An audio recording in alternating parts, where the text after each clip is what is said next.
Hi everyone and welcome back to my channel. So I want to do a postpartum update. Daisy is actually 3 months old tomorrow on the 21st of July, and I've already filmed one of these actually, but with everything that's gone on, she went back into hospital and stuff for a good reason, which I'll go into in her update, but it was something that I filmed in that moment that was right for that moment, and then I started editing it, and then like life got in the way and things got really busy, and to post it now, it's not that like I don't want to like be real or like or anything like that, but it's more that I want to post something now that would lead people to think that that's how I'm still feeling, and that does sound quite negative, but I suppose like after everything that we've been through, I was bound to be struggling more back then than I am now, and vice versa, and all these things. So I will just get started and explain myself more as I go, if that's okay. So yeah, I'm 3 months postpartum. I had this big idea of doing like weekly updates of like how much weight I'd lost and how I was looking and all of that jazz. And to be honest, I've only just started to think about me, and I don't think that's like unusual for any mother when she's had a baby and she's got a newborn. 3 months is apparently when your baby starts becoming a newborn, or is a newborn and starts becoming like a baby, if you know what I mean. And I think that's probably safe to say of Daisy anyway. But for me, this experience is not like the experience I had with Bill, I'll be honest. By this point with Bill, I'd already been back at work for about 4 weeks, which is crazy to think about, that I was even physically or mentally able to do that, but I was. This time I wouldn't be, I can tell you that for nothing. And I feel a very, very long way off feeling like myself again, put it that way. It's just been really difficult. It's not just having 2 kids, although 2 kids is harder, and I would say it's harder regardless of your baby having additional needs or not. But it's just been very emotionally draining, and it's really challenged me, and it's really made me think about the person that I am, and it's really shown me my weaknesses and shown me my strengths, and that's quite hard, you know, to take such a long look at yourself in the mirror, not just like you on the outside but you on the inside, and then really deal with that at the same time dealing with everything else. It's quite difficult, at least I found it that way anyway. And it's just, I don't know, I'm so happy that she's home, and sometimes that makes you think, well, she's home, that should be enough, you should not be finding this difficult anymore because you've done the hard part. And believe me, when she was in special care, it was hands down the most difficult time of my life, and I have split from Bill's father, I have had to say goodbye to my son every week when he goes to stay with his dad. I've been through some tough times. I've, you know, had an unplanned baby, which was Bill, and I've gone through all of that, and I had him young and I had to adapt. I've gone through some stuff, let's be honest, I have, but nothing has compared to what we went through as a family when Daisy was born. And she's just sat in a little like Nuna leaf chair at the moment, just like making noises and playing with the toys, and you know, it should really be enough that she's home, and it is, it's brilliant. I wouldn't have it any other way, I honestly wouldn't have it any other way, but it doesn't mean that it's not hard. I think the biggest thing is that I'm still expressing milk, and she's pretty much on completely expressed breast milk 3 months on, and that, I know that that is a big achievement, because expressing is basically the worst parts of breastfeeding and the worst parts of formula feeding combined, and then we've also got the additional side of tube feeding, which just makes it like hell, milk hell, to be honest with you. So the situation is that I will pump, and that can take up to an hour really. By the time I've sat down, got my bits like out the sterilizer and hooked myself up, I've done the big milk thing, like, I just feel like a dairy cow. And then have I got enough? Is that, you know, is that enough for this session? Oh, let's add it up mentally. If I've got enough ounces for the day, oh, panic, and I have to try and squeeze in another session. And then I've got to sterilise all my bits and put the milk in the freezer and then take old milk out to use that up and keep it in rotation. And then, you know, like, Daisy won't sleep, I'm not going to be able to express. Oh, what am I going to do? My boobs are rock hard. Oh, Bill wants me to play with him, now I feel guilty. It's constant. And then there's the whole situation surrounding, like, I actually have to feed her then. So my free time is very sparse, and I obviously have to use that time to be a mother to my son and be a mother to my daughter, not just a carer to my daughter. I want to be a girlfriend to Mark. I want to be a daughter to my mum and dad. I want to be a sister. I want to be a granddaughter. I want to be a friend. And I can't do all of those things at the moment, and it's really difficult. I try my hardest to keep on top of my house, not because I'm an idiot, but because it makes me feel better. It makes me feel more in control of the situation. So when I do have free time, I'm trying to tidy up and keep on top of chores, because I have to sit in this house a lot of the time. It still can be quite difficult to get out and about, because I've got to get back and do the tube feed, and I can tube feed out and about. We've tube fed at my mum and dad's and my grandparents and at soft play, which was an experience. And, you know, I can do that, but that's a lot of effort. It's not like, you know, sticking a bottle in your bag and going, or getting your boob out, which I used to do with Bill. It's, you know, getting a cooler bag full of, like, the milk, and then, like, sterilised equipment and pH strips and all of that jazz, and it can be quite draining. And then even then, if I'm not rushing back for her, I'm rushing back for my boobs, because otherwise I'm in a lot of pain. And that is really hard. It's so hard. And I know this is going to upset me now. I'm considering giving up expressing, because I'm finding it really, really difficult, but it makes me feel so selfish, because I breastfed Bill for 18 months, and I managed it going back to work. I expressed twice a day at work, and it all, you know, worked out. But I fed him for the majority of the time, from, like, in the morning, and then straight away when I got home from work I would feed him, and throughout the night, and I managed it. How did I do that? But then this is harder, because it's all the time, and a pump is not as efficient as a baby, and it's very lonely, and it's very draining. It hurts still, you get sore nipples. And I want to be strong enough. I want to be strong enough to do it for it, but I don't think I am. Because I don't want to keep putting off things that make me happy, or telling Bill to wait. You know, and he knows straight away now, if I even go near the pump, he's like, oh mama, don't worry, like, I'll go and get the iPad and he'll sit next to me. And, you know, I can't even, like, play with him or talk to him properly, and it's upsetting me. Daisy's looking at me like, mummy, why are you crying? It's alright, sweetheart, I'm just being emo. You're a chip off the old block, you'll be the same, trust me. But it's difficult, and I'm faced with a lot of guilt. I'm sure I'm going to get a lot of judgement, because people are flipping horrible sometimes. I've seen other mums on here get slated for resorting to formula, or just choosing formula, because it's a choice. But why do I feel so bad? It's the end of the day, I gave her 3 months.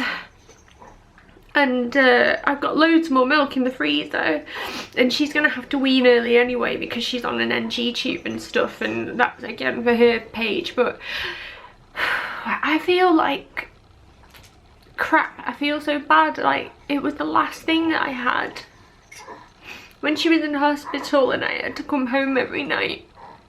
The only thing I could do for her from home was make her milk. And I would set an alarm and get up in the middle of the night, even though I had no baby at home with me, and it was brutal. But I did it because it mattered to her, and it mattered to me at the time. Sorry. I was getting really worked up then, and then it just so happened that my mum rang me, so I kind of offloaded that onto her instead. Yeah, it's the brunt of all my problems at the moment, and that is a horrible thing to have to admit out loud, because it's like, it makes me feel like I don't love my daughter enough or something. But as mum just said to me on my phone, like, you know, you've not just got one, and you've got a family, and you've got a life to live, and I'm not living at the moment. I said this in my last update that I obviously never posted, but I feel at the moment mentally like I have so much love and support, and it's all around me. It's everywhere I go, whether it's out in the shops or at my favourite like cafe that I go to in my village, or it's when I pick William up from nursery, or it's online, it's on Instagram, it's on Facebook, it's on here, it's on Twitter, it's messages from my friends, it's in, you know, my family, Mark, Bill, everywhere. It's surrounding me, but I feel like I'm in a bubble, and I feel like I can hear people and I can feel the support, but it's really like muffled, and it's because I feel like I'm still just trapped in the situation of what has happened to me. And 100% I know that it's not postnatal depression, and I would not even try and attach that to what I'm experiencing, because I think that would do a disservice to people that actually have gone through that and are going through that. But I'm wondering if it's just like accepting what has happened more than anything. I'm not having night terrors like I used to. I used to wake up and panic every hour that she wasn't breathing, and I would just not get any sleep, and I was really struggle. I'm still not getting loads of sleep because I'm getting up at 3 every night, and I'm not going back to bed till 5 because I feed her via a tube while she's still asleep, because she sleeps through. And then I go downstairs and express, and by the time I get back to bed it's about 5 o'clock. So that's quite exhausting, and then switching your head off again and trying to get back to sleep is another matter. But yeah, this bubble is like, people reach out to me and I don't know if I'm ready yet. I don't know if I'm like ready to see people, and I'm worried that if people look at Daisy they might like think that she's different, or like feel uncomfortable or judge me. And I know that's really silly, but you just worry, don't you, because she's a normal baby. And I've had a few comments from people like, oh, you know, what's wrong with her? And I know that they mean well, and I know they don't mean it like that, but it's like, it's such a hard comment to be asked, like question to be asked, because there's nothing wrong with her. She's just, you know, a bit different, and sometimes tubes and things can look more difficult and more scary than they actually are. So I find that hard, because sometimes I just want to go out and about and walk around the streets like every other mum with a baby, and have people look in the pram and smile rather than go, which I have had. It's been weird sometimes. But yeah, it's one of those, it's like if friends come round or they ask if I can meet up, it's like, well, how do I tell them that they're gonna have to go by a certain time because I need to express? Like, oh, you know, gotta get my tits out now, so can you go? And it's weird, it's just awkward, and I miss being myself. I don't feel like a normal mum anymore, if that even exists, but I don't feel like me. I'm getting there. I'm starting to look at myself in the mirror and think, oh Jesus, I really need to lose some pounds. And don't get me wrong, I went through a lot of stress when Daisy was initially born and didn't have time to eat as much, and I think I lost a lot of birth weight just from the stress of it all. So I was in my old clothes from pre-pregnancy by the time I came home at 5 days postpartum. And you know, that might be like, you know, I'm really not boasting, because it was shit.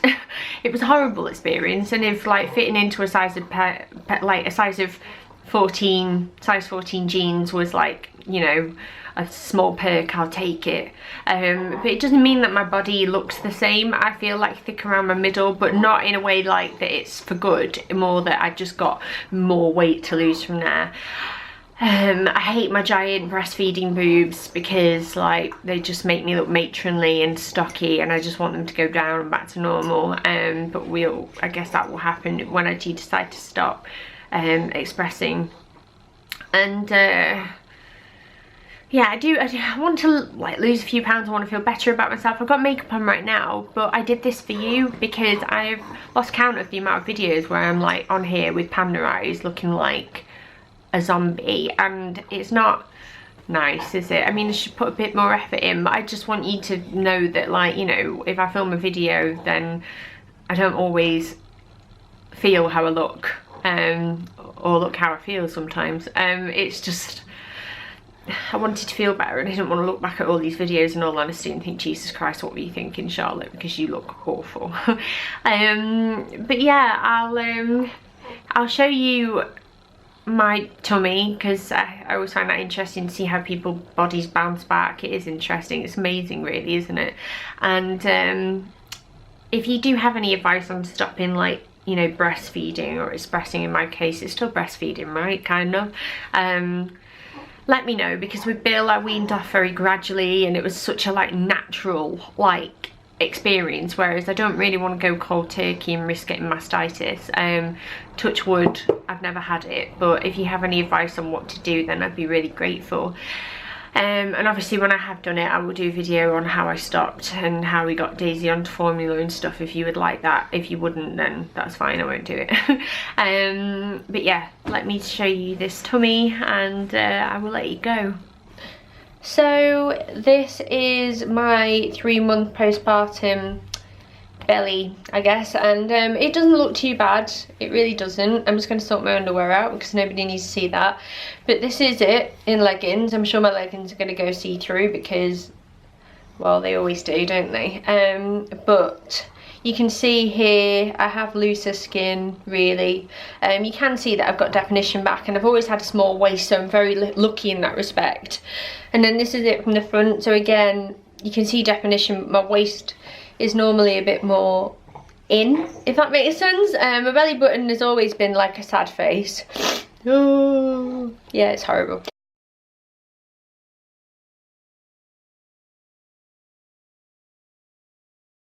Oh, if you were wondering where my t-shirt is, I will leave a link down below for this. It says, I think that's "But Yes, Mama." But yeah, anyway, it's nice, isn't it? I like sloping t-shirts. And like, yeah, you can kind of see a bit of roundness at the front, and I'm not too fussed, but it's just, I don't feel like me. I don't feel pretty or sexy, and, you know, I want to keep Mark. Not that he's only with me for my body. Oh my God. I mean, he's not at all, because look at it. It's not great at the moment, is it? But I want to keep the romance alive and all that. One thing I did forget to update on actually is, like, bleeding wise, I stopped after about a month. It was relatively straightforward in that respect. I didn't have any stitches or tears or anything like that, so everything down there was quite quickly back to normal. And because of everything that we were going through at the time, I didn't really even notice any soreness or anything like that. The only thing that I have struggled with is backache really badly, mainly the middle of my back, like the small of my back really, where like I am the smallest, and it feels like it's taken a lot of the pressure, and that's really uncomfortable. But other than that, I'm doing okay physically. Yeah, that's it really. So I will let you go. Thank you so much for watching, and for supporting me as normal. It's been amazing having people around me when I really needed them, and hopefully I'll be out of this bubble soon and I can get going as myself again. Please keep your opinions regarding breastfeeding and formula to yourself. If you don't like the decision that I want to make or anything like that, please keep it to yourself, because you cannot know how damaging those comments can be sometimes when a mum's in turmoil. There are some delightful trolls on YouTube. They really are something special. But you know, I'd rather be in turmoil about a decision than one of them. But please just be wary of what you say, because, you know, it's more than just words sometimes. And that's all I'm going to say on the matter. So yeah, I will see you next time. Thank you so much for watching, and look after yourself and enjoy the summer holidays, because they're just about to begin. Thanks for watching. Bye.